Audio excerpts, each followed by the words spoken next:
And today's the first Sunday of Kiak. As you just heard, the tunes have changed, and we've moved into the feast of the time of Advent. And each fast, of course, in the church has a different purpose. The purpose of the Advent fast is to give us time to reflect on Christmas, on the birth of Christ, and what exactly it means that Christ came into the world. And the word Advent, in fact, just means exactly that, the arrival of a notable person or a thing or an event. So that's what we're doing, is we're prepping for this arrival.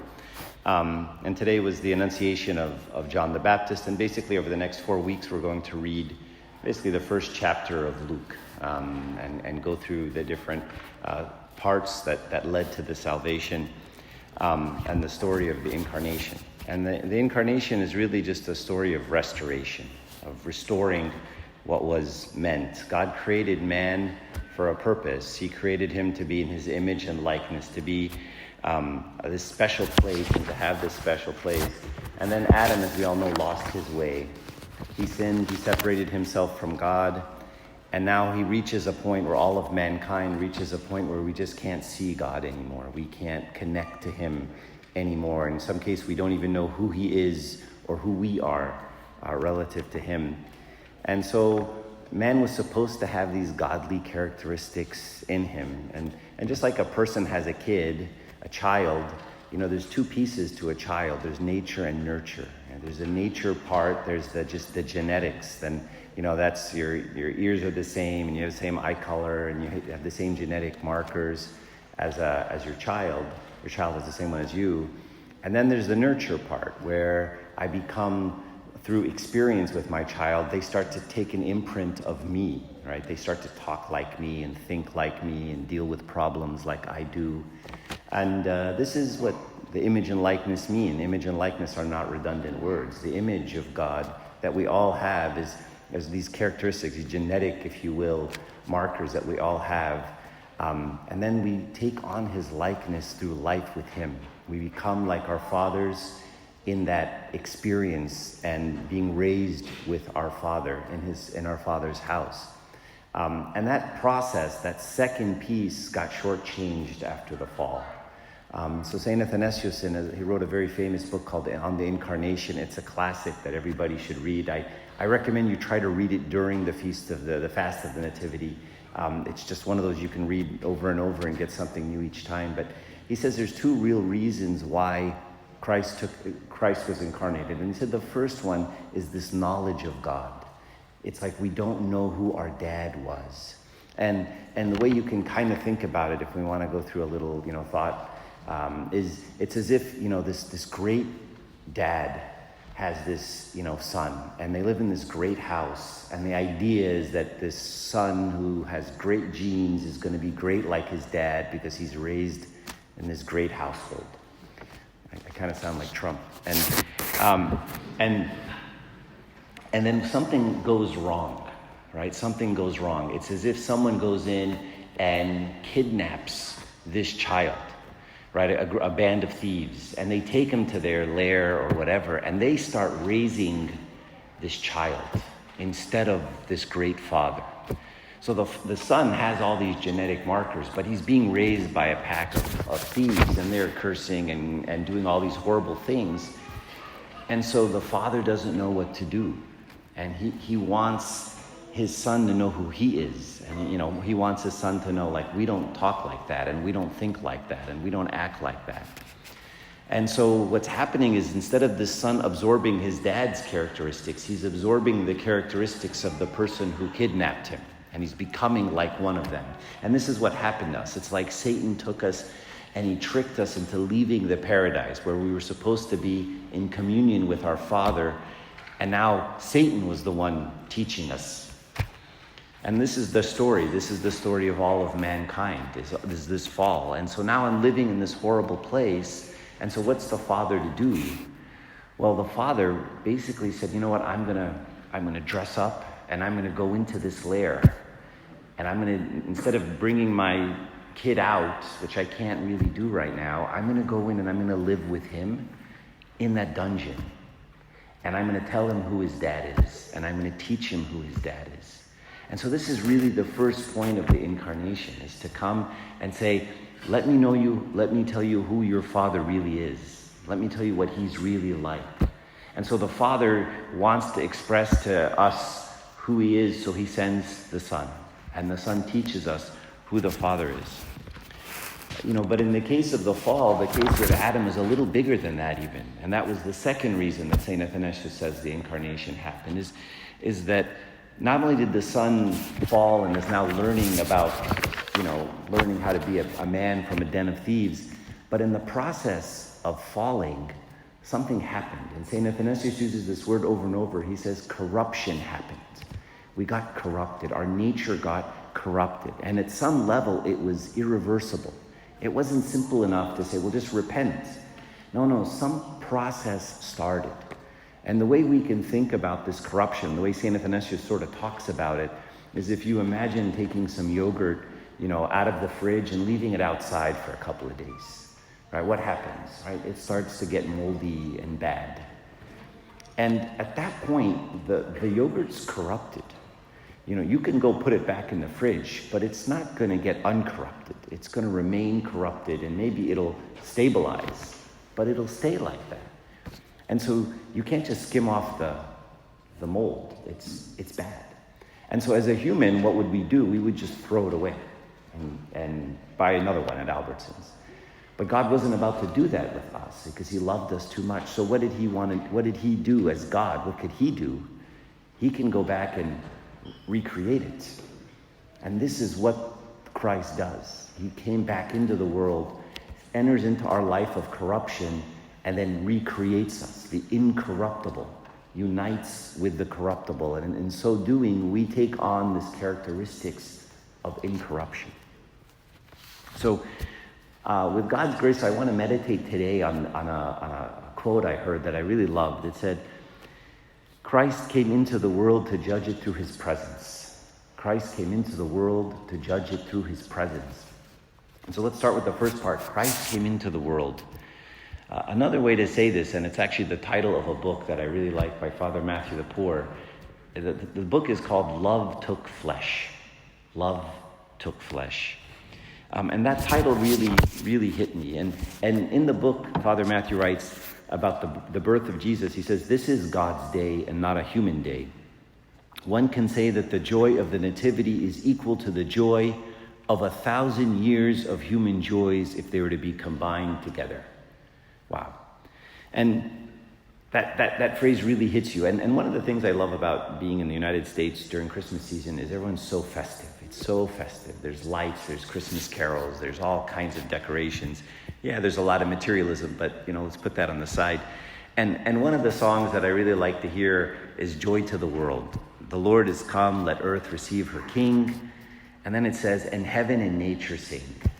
Heaven and nature sing. And this last line is exactly what Father Matthew the Poor says. And he makes this beautiful expression. He says, heaven rejoiced at the nativity. The earth became a joy for the heavens, and consequently, and this is the part I want you to hear, the angels came out of their eternal silence and shared with us their joy. The angels came out of their eternal silence. It's like these angels have been sitting silent and quiet and hidden for tens of thousands of years, and they couldn't take it anymore.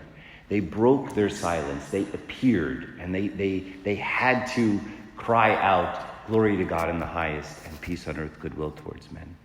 So what's the big deal? Why did the angels in this moment break their silence when Christ was born? And what is the nativity revealed about the nature of God? It reveals the divestment of God. When you divest something is when you give something that belongs to you to somebody else. It revealed humiliation. It revealed condescension of God, coming down. It revealed a God that was truly humble in a way that nobody could imagine. It literally means he lowered himself to someone else's level. It's something else. Imagine if Emba Tewedros, our patriarch, walks in today, and he comes in and he sits on the floor. And then a bunch of kids start jumping on him, and he hands them a ball, and he's playing with the kids, and the kids are all over him. We'd be like, wow, he's a pretty humble guy. He's just sitting on the floor and the kids are jumping on him. It's like he condescended from this very high level of who he actually is down to the level of these kids. But of course, he's just a regular guy. Pope Tewodros, he's just a man. But Christ wasn't just a man. He, in fact, was not just a man. He was God himself. And yet he condescended, and not just to any place, but to a manger, to something, leaving his rightful place above the cherubim and coming down to earth. And so let's do another thought exercise. What if Embe Tewodros, we found out he was coming today to visit, HTC, and then Abuna walked in the morning and he found some homeless people sitting in the corner. And then he found some drug addicts shooting up in the bathroom. And he found some fecal matter in the corners and the floor. What would we do before Embe Tewodros showed up? Well, we'd clean it up, right? We'd immediately call a cleaning person, we'd get them thrown out, we'd get the place cleaned up because Embe Tewodros was coming. Certainly we wouldn't want to see Embe Tewodros to see all of that. And that's a normal human response. We'd be embarrassed if he came in and he saw all of these things. This is a human instinct. It's very reasonable. We clean up our houses before people come over. But yet Christ's approach was very different than that one. He didn't wait for the earth to get cleaned up before he came into it. He didn't wait for the humans to get their act together first. He chose instead to come into the darkness, to come into brokenness, came into the world when it was still broken and sick. And he continued this approach in his ministry. He looked for these people, the most broken people, the most sick people in his entire life. And that's what he was attracted to. He sat with them. He smiled with them. He ate with them. He drank with them. He talked with them. He gave them what is his and took what is theirs. And so when he came into the world, he condescended from his heavenly glory. And then he came into a manger. A manger is a place that's full of animals, like a barn. I mean, it makes for great pictures and great Christmas cards. It's very cute. You got a little donkey, little cow. But what does a manger smell like? It's terrible, right? What's a manger full of? So we just agreed that if Embe Tewodros was coming and there was fecal matter on the floor, we would clean it up first. But yet Christ, when he came in, he didn't insist on that. He came in to a manger full of poop. And he didn't insist that it be cleaned up first. And so how do I receive this Christ during this Advent into my manger? My manger that's filthy, broken, sick. Do I need to clean up my manger first? Do I have to say, hang on, don't come in yet, I got to clean up? Or do I just invite him in? Do I just say, come in? Come into my filth and my brokenness and everything that's inappropriate. And you could tell him, Lord, I don't want you to come in because my manger is really disgusting and it's really dirty and it's really full of animals. But then again, so is everyone else's. And that's okay. And the lesson he teaches us is I will come into that manger. Why? Because my presence will clean it up. So each person in this church is a different manger. And each manger looks different, and each of us have different kinds of issues and different kinds of brokenness. And then yet Christ says, I will come into that brokenness and that darkness, and you just have to invite me in, as it says in the book of Revelation.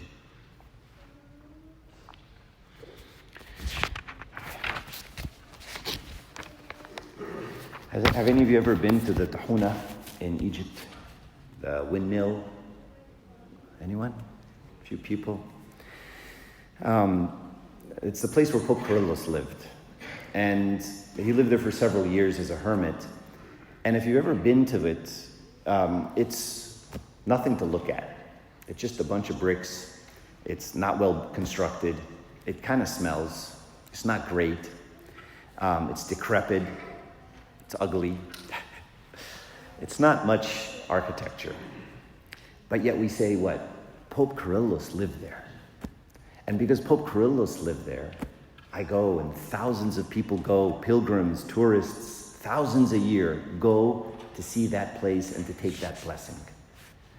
And can you imagine if we found the actual manger where Jesus was born? What would it look like? Probably pretty old, decrepit, probably still smelly, but we'd say, Christ was born in there. That's an amazing place. And even more so, imagine the manger at the time Jesus is in it. Imagine going to the outside of that manger and saying, that manger, oh, it's terrible, it's got animals, it stinks, but I would tell you, the Lord of Lords is inside there right now. The King of Kings is in there right now. So right now I want to encourage all of you during this Advent season to not just see each other, but to see mangers. Mangers, in fact, that are broken down, decrepit, smelly, sick in some way. But mangers of your fellow man where Christ himself lays. The season of Advent is a time to focus on how we look at others. When we look from the outside, we just see the manger with all of its characteristics. And when we look at people that way, we speak badly about them, we gossip about them, we judge them, we don't think very highly of them. We think we're better than them. But others see Christ inside that manger. They don't see a disgusting place. They don't see a smelly place. They see the Lord of Lords laying there. And they're like, this manger is blessed. This manger is amazing. I want to take the blessing from this manger. Mother Teresa has this wonderful quote. She says, if everyone could see the image of God in his neighbor, do you think we would still need tanks and generals? She's basically saying there would be no war if I could see the image of God in my neighbor, if I could see Christ in everyone else's manger. All right, the second part of this, the quote is, Christ came into the world to judge it through his presence. The kind of humility Christ showed when he came into the world is really mind-boggling. It's beyond comprehension, and it lets us know what kind of God he is.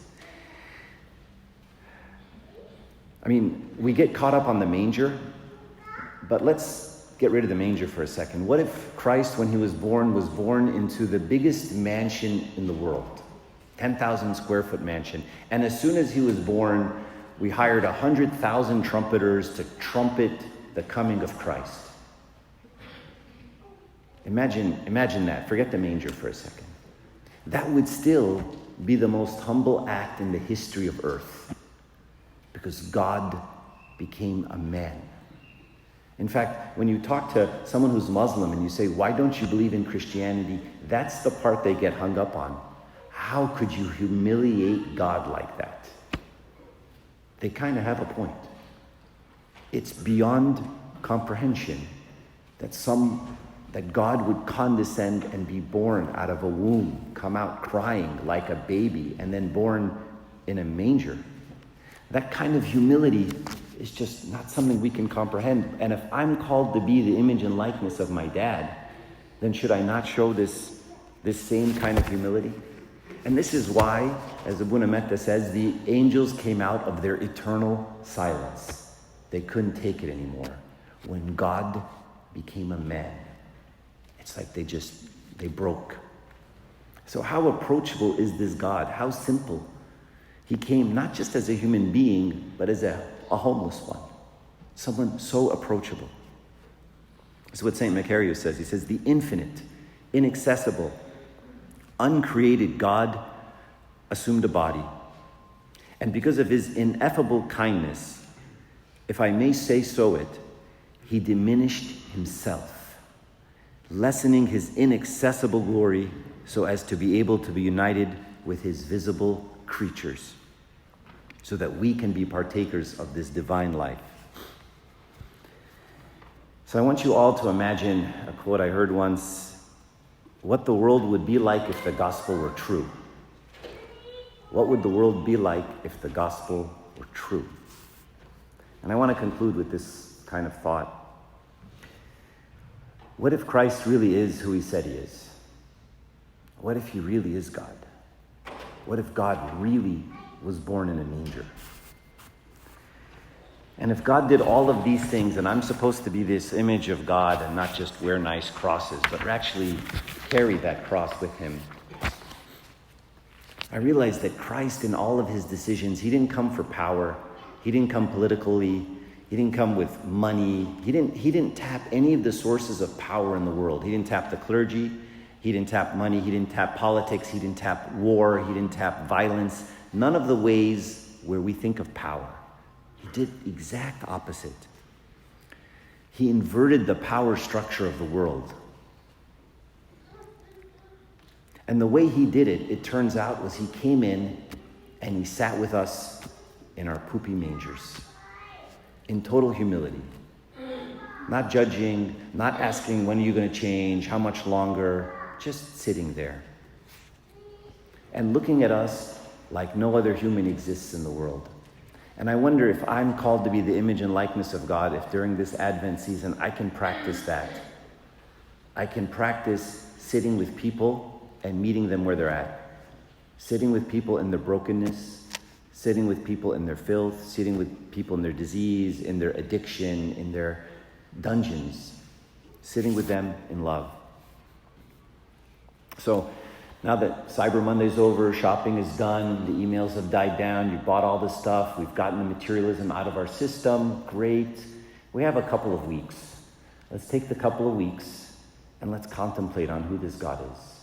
And then by extension, who I am called to be. If he came down to that level, what am I supposed to do? Is it okay for me to find people where they are? Yes.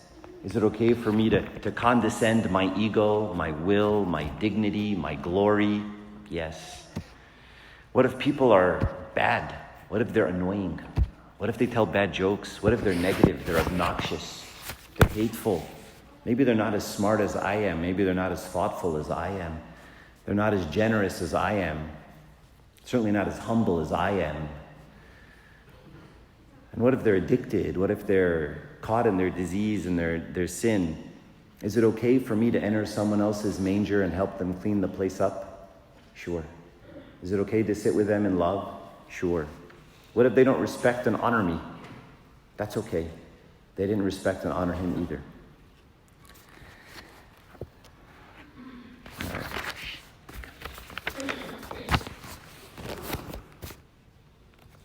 All right, I'll end. I'll end with the words of the gospel. In the Sermon on the Mount, Jesus was quite specific about how to deal with difficult people. And so I encourage you during these next couple of weeks, the season of Advent, to think about who our Lord is and how I deal with difficult people. And so I'll read you from the Gospel of Matthew. If you want to close your eyes, you can. But I tell you who hear me, love your enemies, do good to those who hate you, bless those who curse you, pray for those who mistreat you. If someone strikes you on the cheek, turn to him the other also. If someone takes your coat, do not stop him from taking your shirt. Give to everyone who asks of you, and if anyone takes what belongs to you, do not demand it back. Do to others as you would have them do to you. And do not repay evil for evil or insult with insult. On the contrary, as St. Peter says, repay evil with blessing, because to this you were called to inherit a blessing. And glory be to God forever.